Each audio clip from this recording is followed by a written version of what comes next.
আসসালামু আলাইকুম। কেন জরুরি অবস্থা এলো না এবং সেনা সদস্যরা কি চাইছিলেন? সাধারণ যে সেনা সদস্যরা তারা কি আসলেই জরুরি অবস্থা চাইছিলেন? দর্শক, আমাদের সেনাপ্রধান জেনারেল ওয়াকারুজ্জামান গত সোমবার সেনা সদরে যে বক্তব্য দিয়েছেন তা নিয়ে রীতিমতো সারা দেশে এখন ব্যবচ্ছেদ চলছে, গবেষণা চলছে। তিনি আসলে তার বক্তব্যের মধ্য দিয়ে কি বোঝানোর চেষ্টা করছেন, কেন জরুরি অবস্থা এলো না? সত্যি কথা বলতে তার এই বক্তব্যটা শোনার সঙ্গে সঙ্গে যে কোনো সিদ্ধান্তে গিয়ে একটা বিশ্লেষণ করা যেতে পারে, আমার কাছে তেমনটি মনে হয়নি। আমি নিজেও গত 2 দিন একটু অবজার্ভ করার চেষ্টা করছিলাম তিনি আসলে কি মেসেজ দিতে চেয়েছেন, মানুষও বা তার এই বক্তব্যটি কিভাবে গ্রহণ করছেন। প্রথম কথা হচ্ছে, স্পষ্টত একটি পক্ষ সেনাপ্রধানের এই বক্তব্যে হতাশ হয়েছেন, ক্ষুব্ধ হয়েছেন।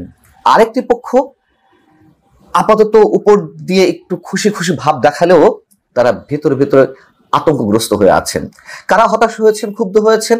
খুব স্বাভাবিকভাবেই যারা আওয়ামী লীগের সমর্থক এবং সাধারণ মানুষের একটি ব্যাপক অংশ। এটাও সত্য কথা যে তারা হতাশ হয়েছেন সেনাবাহিনীকে যেভাবে জনগণের মুখোমুখি দাঁড় করানোর চেষ্টা করা হচ্ছিল এবং যেভাবে একটা গৃহযুদ্ধ বাঁধানোর চেষ্টা করা হচ্ছে নানান ধরনের উস্কানি দিয়ে, সেনাবাহিনী কে আক্রমণ করে বা ক্যান্টনমেন্ট গুড়িয়ে দেওয়ার মতন এক ধরনের বক্তব্য দেওয়ার মধ্য দিয়ে।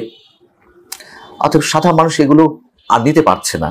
আর আওয়ামী লীগ সমর্থকরা তো চাই, যারা এইভাবে সেনাবাহিনীকে উস্কানি দিচ্ছে নিশ্চয়ই তারা আওয়ামী লীগের সমর্থক নয়, এবং তারা চায় একটা অ্যাকশনে সেনাবাহিনী যাক, তাদের পথটি প্রশস্ত হোক।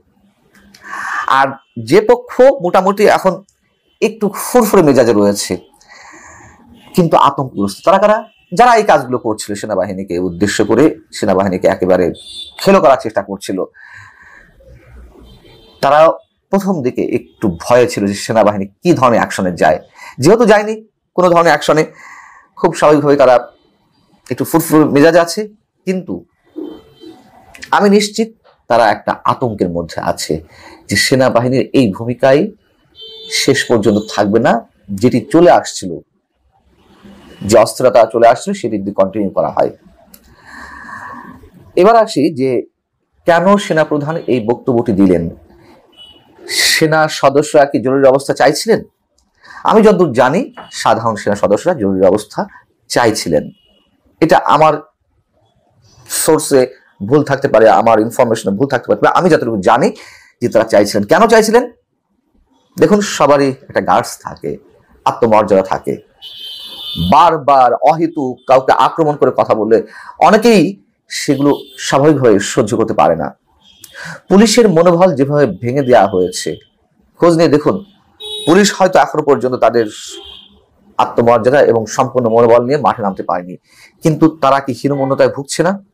তাদের মধ্যে অন্যরকম এক, আমি এই শব্দটা উচ্চারণ আপাতত করতে চাই না, তবে অন্যরকম এক মানসিকতা কাজ করছে। আপনারা বুঝে নেন কি বলছি। সেনা সদস্য যারা রয়েছেন, সাধারণ সেনা সদস্যরা, তাদের মধ্যে কিন্তু হীনমন্যতা কাজ করতে পারে, তাদের মনোবল ভেঙে যেতে পারে। এবং যে কোনো রাষ্ট্রের সেনাবাহিনী নিশ্চয়ই জাত্যভিমানে তারা সবসময় এরকম একটা বিষয় থাকে যে এক ধরনের অহংবোধ হতেই পারে, আমি শব্দটা ইউজ করতে পারি, যে তারা দেশ রক্ষার দায়িত্বে সেহেতু তাদের মধ্যে একটা ভয়ঙ্কর আত্মমর্যাদা কাজ করে। সেই জায়গা থেকে তারা কেন এগুলো সহ্য করবে? কিন্তু সেনাপ্রধান সবাইকে ধৈর্য ধারণ করতে বললেন এবং কারোর প্রভোকেশনে পা না দিতে বললেন, উস্কানিতে সাড়া দিতে না বলেননি। এবং তিনি কুরআন হাদিসের ব্যাখ্যা দিয়ে বলেছেন যে এই সময়গুলোতে ঠান্ডা থাকতে হয়, ধৈর্যের সঙ্গে সবকিছু মোকাবেলা করতে হয়। সেনাপ্রধানের এই বক্তব্য অবশ্যই খুবই গুরুত্বপূর্ণ। আচ্ছা, ধরে নিন যে একের পর এক কাউকে অ্যারেস্ট করা হলো, সেনাপ্রধানের বা সেনাবাহিনীর বিরুদ্ধে যে নানান ধরনের উস্কানির বক্তব্য, কি হতো? কোন আইনে? নিশ্চয়ই লিগ্যাল গ্রাউন্ড খুব কম ছিল। স্বাধীন দেশে তো মন্তব্য করা যেতেই পারে, তাই না? সেই জায়গা থেকে সেনাবাহিনীর এই মুহূর্তে চুপ করে থাকা ঠিক আছে। জরুরি অবস্থা কেন আসেনি এটুকু দিয়ে, মানে ওই ধরনের আনরেস্ট তো আসলে তৈরি হয়নি যে দৃশ্যমান ভাঙচুর, দৃশ্যমান জঙ্গিপনা, এগুলো তো কিছু হয়নি। সো এই মুহূর্তে জরুরি অবস্থা দেওয়ার কোনো প্রয়োজনীয়তা সেনাপ্রধান এই কারণে মনে করেননি যে সেটি দিয়ে সেনাবাহিনী আরো দুর্বলতার পরিচয় প্রকাশ হয়ে যায়, যে এমন সব মন্তব্যের কারণে কেন জরুরি অবস্থা। আওয়ামী লীগ যেটি চায় যে তাদের পুনর্বাসন করা হোক, এটি কি সেনাবাহিনীর কাজ? নিশ্চয়ই সেনাবাহিনী সেটি করবে না। সেনাপ্রধান যেটি চান একটা সুষ্ঠু নির্বাচন এবং একটি অংশগ্রহণমূলক নির্বাচন, সেখানে আওয়ামী লীগ সব রাজনৈতিক দল অংশগ্রহণ করুক, এটি সাধারণ মানুষও চাই। যারা অপরাধ করেছে আওয়ামী লীগের হত্যা, গুম, খুনের সঙ্গে জড়িত, তাদের ইন্ডিভিজুয়ালি বিচার হোক। আবার যারা চাইছে যে না, সেনাপ্রধান এমন কোন বক্তব্য দিক, এমন কোন স্ট্যান্ড নিক যে আওয়ামী লীগকে এখানে রাজনীতি করতে দেবে না, সেটিও নিশ্চয় সেনাপ্রধানের পক্ষে সম্ভব নয়। সেনাপ্রধানের এই বক্তব্যটি কতটা দরকার ছিল তার প্রমাণ আমরা এরই মধ্যে পেয়েছি। দেখুন, সেনাবাহিনী যে অবস্থানে রয়েছে তারপরে কিন্তু, বা তার বক্তব্য বা সেনা সদরের বৈঠকের পর কিন্তু আর একটি মন্তব্য এ ধরনের আসেনি। এখানে সেনাবাহিনীর সফলতা। পুলিশের কাছে যে ৮,০০০ অস্ত্র রয়েছে, পুলিশের কাছ থেকে ছিনতাই করা যে ৮,০০০ অস্ত্র, একটা সুষ্ঠু নির্বাচন করতে গেলেও এই ৮,০০০ অস্ত্র উদ্ধারের প্রয়োজন রয়েছে। এবং এই অস্ত্রগুলো যাদের কাছে রয়েছে, যারা উস্কানি দিচ্ছে নানানভাবে, তাদের কাছে নিশ্চয় আরো অনেক ধরনের অস্ত্র রয়েছে। একটা নির্বাচন করতে গেলে এই অস্ত্রগুলো উদ্ধারের প্রয়োজন, সেনাবাহিনী সেই সময়টুকু চাই। আর যারা বলছেন যে শান্তিরক্ষী মিশনে নিজেদের অবস্থান ধরে রাখতে জরুরি অবস্থার দিকে বা হার্ড কোনো লাইনে সেনাবাহিনী যাচ্ছে না, এটি হতে পারে, মানে যদি হয়েও থাকেও আমি পুরোপুরি সমর্থন না জানালেও আংশিক সমর্থন জানাতে চাই। তার কারণ সেটিকে কেন্দ্র করেও সেনাবাহিনীর মধ্যে কোনো ধরনের পাল্টা কু বা নানান ধরনের বিদ্রোহ অথবা কোনো ধরনের সমস্যা সৃষ্টি হোক, সেটি সেনাপ্রধান চান না। কিন্তু এই জন্যই যে শুধু পিছিয়ে যাচ্ছেন তা নয়। এখন সত্যি যদি দেশ একটা আনরেস্ট অবস্থায় পৌঁছায়, একটা গৃহযুদ্ধাবস্থার মধ্যে পৌঁছায়, তখন সেনাপ্রধান কি বসে থাকবেন?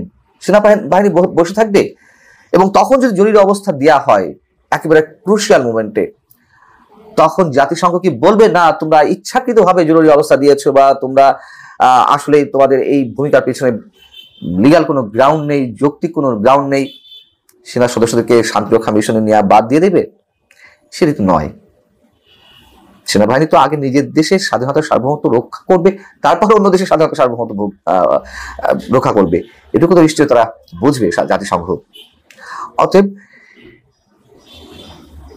সেনা প্রধানের এই বক্তব্যকে যেভাবেই ধরতে পারেন, তবে আমার কাছে আপাতত মনে হয়েছে